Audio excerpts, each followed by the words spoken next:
Hi, I'm Brian with ApplianceVideo.com. Today we're going to take a look at the Heater Duct Thermistor on this Electrolux Perfect Steam Dryer.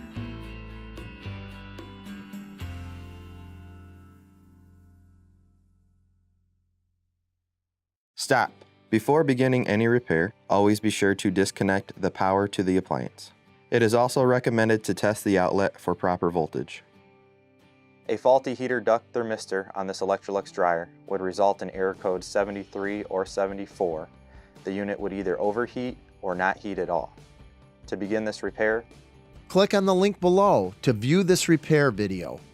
ApplianceVideo.com guides you step by step, giving you the confidence to avoid recalls and callbacks, also saving time on repairs. Whether you're up against an uncommon repair or the latest appliance on the market, our videos have been created with you in mind. Our growing library of videos have been produced using our factory-certified technicians who have extensive infield experience over the past 30 years.